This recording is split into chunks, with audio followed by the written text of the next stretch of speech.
देश के अंदर पूछते हैं।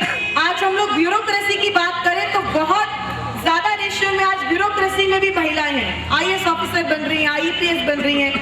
जो एक दायरा था, जो सीमित दायरा था, जिसके आगे कभी महिलाएं बढ़ती नहीं थी, आज वो दायरा बहुत ज्यादा बड़ा हो चुका है। और इसका श्रेय ना ही सिर्फ उन महिला संगठनों को जाता है जो इसके लिए काम कर रहे हैं, बल्कि मैं इसका श्रेय जरूर देना चाहूंगी, क्योंकि जब तक मानसिक रूप से पुरुष और हमारे भाई इस बात को नहीं अपनाते हैं कि हमें अपने घर की महिलाओं को आगे बढ़ाना है, उनको मजबूत करना है, तो हम कितनी भी कोशिश कर लें, हम कितना भी किसी को शिक्षा दे दें, हमें कंधे से कंधा मिलाकर जो हमारे साथ गाड़ी चलेगी, वो दोनों पहिए एक दूसरे के पूरक होने चाहिए, तभी समाज के अंदर महिलाओं की मजबूती आ सकती है। मैं ज्यादा समय ना लेते हुए आप सब लोगों का और खास तौर पे युवा नारी शक्ति जागृति ट्रस्ट का बहुत बहुत धन्यवाद करना चाहती हूँ कि आप लोगों ने मुझे यहाँ आने का अवसर प्रदान किया। मुझे अच्छा लगता है जब मुझे कहीं पर मौका मिलता है, खासकर महिलाओं के बारे में बात करने के लिए, क्योंकि संघर्ष। अभी हमारी दूसरी वर्षगांठ पे हमारे मुख्य अतिथि, तालियों में गड़गड़ाहट होनी चाहिए। असल में ये 2-3 दिन से बहुत छूट रहे हैं, तो बार आपके साथ दुर्घटना हुई, बहुत छूट रहे हैं। बेटा कुछ चिंता मत देखिए, हमने पहले था अमृत संबंधित अनेकों कार्य तथा सामाजिक उत्थान में पत्रकार सुभाष व्यास जी जो प्रेस रिपोर्टर हैं और 20% शहर में रहते थे और अमीर माना जाता था, और मुझे नहीं पता है। व्यक्तियों से कोई लेना देना नहीं है, कोई शिकायत नहीं है, उनका धंधा है राजनीति करना। हम भी अपने धंधे में पारंगत है, वो भी अपने धंधे में पारंगत है, मुझे किसी प्रकार का गिला या शिकायत नहीं है। लेकिन मैं अपने समाज के उन कर्णधारों को कुछ पूछना चाहता हूं, सो कॉज बाबाओं से पूछना चाहता हूं, टीवी वाले बाबाओं से पूछना चाहता हूं। अलग अलग चैनलों पर वो आते हैं और कहते हैं सामाजिक उत्थान है, कोई फीस लेकर, कोई डायरेक्ट, कोई इनडायरेक्ट फीस लेकर चैनलों पर आते हैं और कहते हैं सामाजिक उत्थान है, नर सेवा है, नारायण सेवा है। सिर्फ कहने भर से नहीं होगा। मेरा मानना यह है, लाखान में जो लगभग 35 करोड़ परिवार गरीब हैं, गरीबी रेखा से नीचे जीते हैं, उनमें से उन अपने करोड़पति अनुयायियों को, भक्तों को ये बोलो कि किसी 2 परिवार को गोद लें, पैसे देकर नहीं, सिर्फ इस काम के लिए कि वो 2 परिवार अपने बच्चों का भरण पोषण कैसे करे, इज्जत के साथ वो टेक्निक बताए, अपने आप गरीबी दूर हो जाएगी। लेकिन ऐसा कोई नहीं करते, ऐसे ऐसे भाषण देते हैं कि उनके खजाने भरते हैं। ये जितने बाबा लोग हैं, सबका एक ही मंत्र है, राम नाम जपना, पराया माल अपना। दोस्तों, आप लोगों से मेरा निवेदन है, अगर आप वाकई समाज सेवा करना चाहते हैं तो किसी को धन ना दें, सिर्फ अपने जीवन में किसी 2 परिवार को आप पकड़े, चाहे वो आपका रिश्तेदार हो या गैर रिश्तेदार हो, और उनको सिर्फ कमाए कैसे, इज्जत से कमाने का तरीका बता दीजिए। जिस पैसे से आप कमाते हैं, अब ये तो ये हो जाएगा, कोई सरकारी अफसर है तो उसको सरकारी अफसर कैसे बनाए, मेरा मतलब ये नहीं है। जो न्याय संगत तरीका है, बहुत सारे तरीके हैं, आपके दिमाग में बहुत सारे तरीके आते होंगे, आप उनको कानूनन कोई तरीका बताएं ऐसा कि वो समाज में इज्जत से अपने बच्चों का गुजारा कर सके, भरण पोषण कर सके। अगर यह कड़ी बन गई तो मिसाल कायम होगा और भारत फिर से सोने की चिड़िया होगी। धन्यवाद। अब मैं डॉक्टर अनिला आर्या जी से निवेदन करूंगा। हैरिस को बधाई देती हूँ, इतना अच्छा कार्यक्रम, और एक एक व्यक्ति को चुन के, कहते जैसे बहुत सारे बाग होंगे यहाँ पर आसपास, छोटी छोटी बगियाँ हैं, उनमें से एक एक सुंदर सुंदर फूल चुन के ये लाए हैं और उनको उन्होंने यहाँ गुलदस्ते में सजा के समाज के समक्ष प्रस्तुत किया है। उसकी विशेषता बताई है कि वो अपनी जिंदगी में क्या करते हैं। मैं बधाई देती हूँ इस बात के लिए यहाँ, और उनकी उपस्थिति प्रस्तुत की है। जागरूक है, पिछड़े इलाके की बात नहीं करती, जहाँ महिलाएं अभी भी बाहर नहीं निकल पाती, लेकिन यहाँ मेरे ख्याल से बहुत विकसित है, विकासशील है। महिलाओं के लिए बहुत से अच्छे आयाम हैं, खुला उड़ने के लिए आसमान भी है, पंख भी दिए हैं प्रकृति ने उन्हें। तो आपने वास्तव में जिन जिन महिलाओं को विशेष रूप से यहाँ पर सम्मानित किया, मैं उनको बधाई देना चाहूँगी कि वो भविष्य में अपने समाज में जो भी कुछ कर सकती हैं, अपने परिवार को चलाने के साथ, परिवार की जिम्मेदारियों को निभाने के साथ, इस समाज को जो वो दे पाती हैं दें और भविष्य में भी देती रहें। और उसको समाज भी उस बात को रिकग्नाइज करे, उसको मान्यता दे कि ये महिला कुछ कर रही है। अपने लिए हम सब करते हैं, अपने लिए हम चाहे कितने बड़े बड़े महल बना लें और कितनी संपत्ति इकट्ठी कर लें और हम चले जाते हैं, कोई उसे याद नहीं करता। याद हम कबीर को करते हैं, याद हम मीरा को करते हैं, याद हम संत रैदास को करते हैं, याद हम गुरु नानक देव जी को करते हैं। किस लिए करते हैं? उन्होंने कोई संपत्ति इकट्ठी नहीं करी, उन्होंने समाज को कुछ दिया जो उनके दिल में था कि ऐसा होना चाहिए, ये प्यार बंटना चाहिए, हर किसी को रोटी मिलनी चाहिए, हर किसी को मकान मिलना चाहिए, कपड़ा मिलना चाहिए। उन्होंने समाज में ये संदेश दिया, इसलिए आज वो हम आप ही सब दे सकते हैं यदि आप अपने आप में उस श्रद्धा को उत्पन्न करते हैं माँ के प्रति, बहन के प्रति, बेटी के प्रति। यदि ये सोचते हैं कि जिस प्रकार वो दूसरे की माँ है, हमारी भी माँ है, दूसरे की बेटी है, हमारी भी बेटी, यदि वो भाव हमारे दिल में आ जाता है तो निश्चित रूप से समाज सुंदर हो जाता है। और ऐसे कार्यक्रम जो होते हैं वो सफल होते हैं, इनका उद्देश्य सफल होता है। उद्देश्य ही यही है कि समाज में अच्छी भावनाओं को फैलाना, अच्छे विचारों को लाना, कुछ देना। जिसके पास कुछ है वो दे, जिसके पास थोड़ा भी ज्यादा है ना, साईं इतना दीजिए जामे कुटुंब समाए, मैं भी भूखा ना रहूं, अतिथि ना भूखा जाए। तो वो भावना यदि होती है और तो बहुत अच्छा होता है। तो अपने लिए जिए तो क्या दिए, ए दिल तू जी जमाने के लिए। इसी भाव के साथ मैं अपनी वाणी को विराम देती हूँ और ट्रस्ट का धन्यवाद देती हूँ कि मैं तो बहुत छोटे शहर से आपके इस बहुत बड़ी दिल्ली में आती हूँ तो लगता है पता नहीं कहाँ आ गई। बहुत अच्छा लगता है, बहुत खुशी होती है। जय हिंद, जय भारत। सुभाष व्यास जी कृपया मंच पे आ जाएं।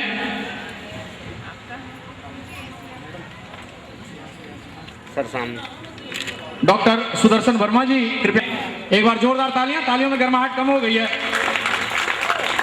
वक्त जी में हमारे अतिथि, जैसे कि वकील साहब ने बोला कि मैं कम बोलता हूँ, ये बिल्कुल सच है।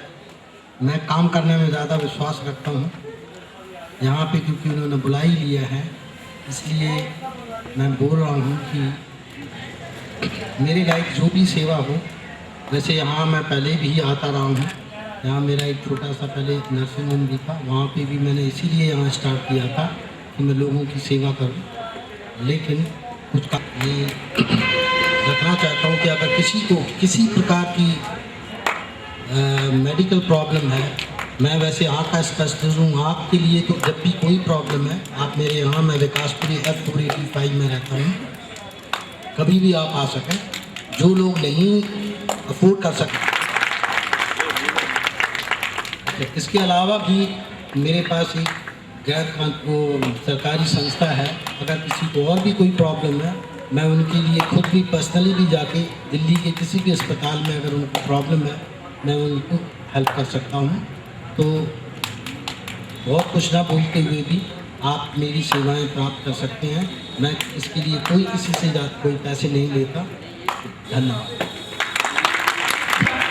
ये संस्था की ताकत कि हरिद्वार तक अभी आपकी पहुंच हुई है। उठो आर्यों,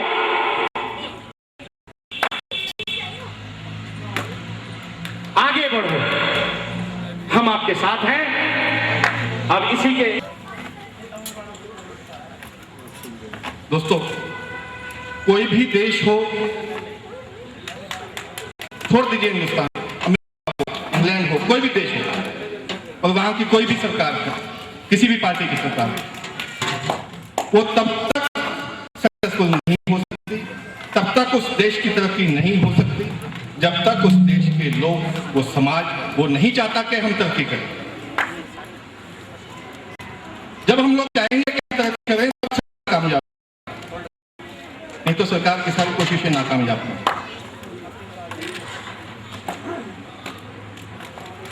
कहते हैं कि ईश्वर भी उनकी मदद करता है जो खुद अपनी मदद करते हैं। अगर हम लोग चाहेंगे, हम लोग उसमें सहभागिता रखेंगे, हम लोग उसमें कंट्रीब्यूट करेंगे तरक्की में, तो तरक्की हो।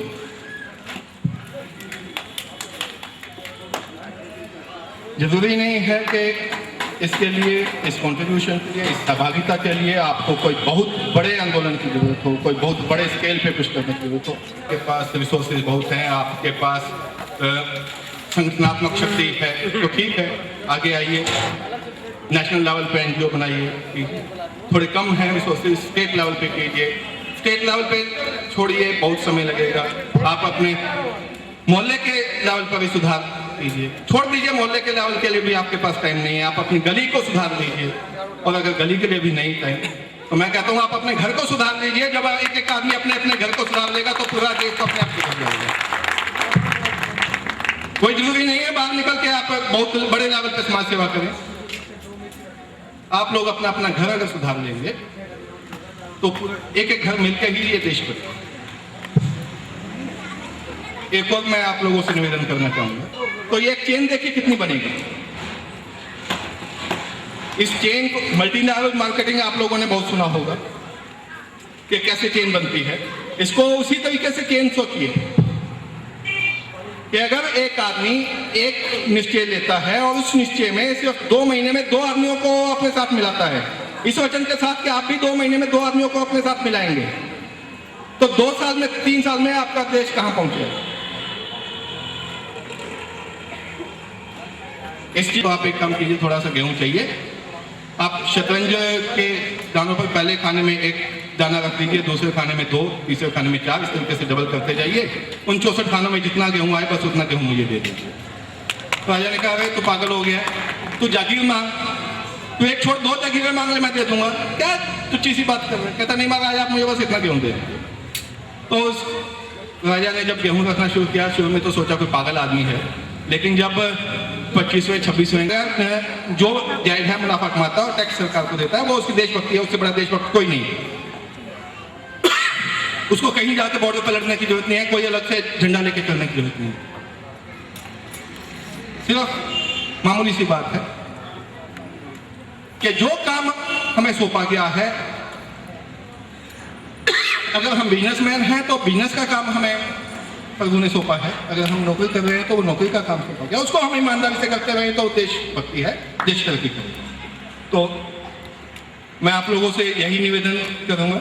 और अगर मैं आप लोगों में से 2 लोगों को ये समझाने में सफल हो जाता हूं कि हाँ, हमने इस तरीके से 2-2 लोगों को 2-2 महीने में प्रेरित करना है, तो मुझे लगेगा कि मेरा आना सामने से। अब मैं श्री वीडी वर्मा जी से निवेदन, जैसा पहले जमाने में, बहुत पहले की बात है, हमारे जन्म के आसपास की बातें हैं, सिर काटने से सत्ता और सुख मिलते थे। यानी कि बाप को मार के बेटा गद्दी बैठता था। आज सिर जोड़ने से सुख मिलते हैं।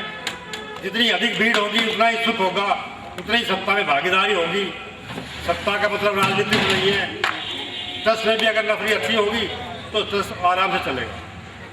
तो मेरा मतलब ये है ट्रस्टियों से, सभी से, कि अधिक से अधिक लोगों को जोड़िए अपने साथ।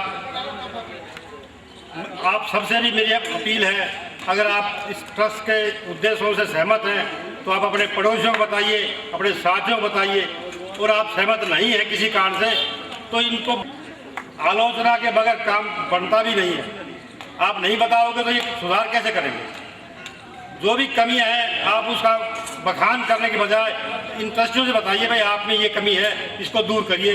ये कोशिश करेंगे, एक बार में नहीं तो दूसरी बार में दूर हो जाएगी। और आप उसका प्रचार बाहर करोगे तो ट्रस्ट धीरे धीरे अपना आप बैठ जाएगा। तो बैठाने की बजाय खड़ा रखिए ताकि आपकी सेवा और अधिक से अधिक की जा सके। इसी के साथ समय का अभाव है, मैं बाहर से आए सभी अतिथियों का, आप सबका धन्यवाद करता हूँ। जय हिंद।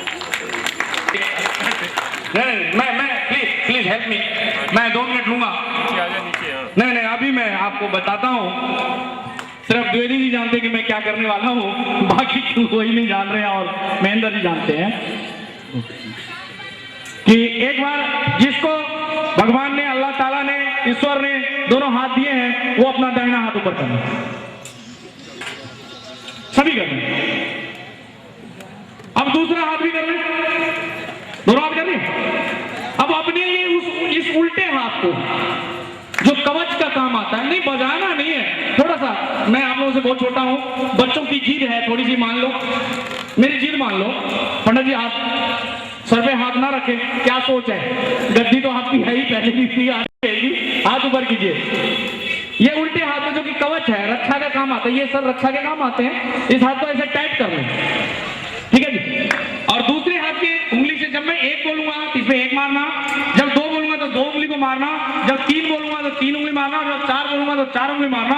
और आप ये देखिए कि इस वक्त यहाँ पे बारिश आएगी, मजा आ जाएगा ताली बजाने का। Get ready. तो नहीं खाना नहीं खराब होगा, पंडित जी बस प्लीज 2 मिनट का सीन है, तो इस हाथ को टाइट करें, और अब आप जोर से एक, मैं बोल रहा हूं तो एक उंगली मारिए इस पे, एक मारिए इस पे, एक उंगली सिंगल उंगली, इस हाथ पे सिंगल उंगली जोर से मारिए, थोड़ा जोर से मारिए, तो आपको ऐसा लग रहेगा कि बूंदें पड़नी शुरू हो गई है। दो पंडित जी थोड़ा जोर से 2 उंगली से मारिए, मात्र 2 उंगली, तो आपको ऐसा लग रहा है कि आप चारपाई जो बाहर है वो अंदर करनी चाहिए। 3 मोटे मोटे बूंदे पड़ने शुरू हुई है, और इसके साथ 4 झमाझम बारिश। Thank you. धन्यवाद देता हूं और आज के इस कार्यक्रम का समापन करता हूं, और सभी भाइयों से मेरा अनुरोध है कि भोजन की व्यवस्था है, भोजन लिया जाए। जय हिंद, जय भारत।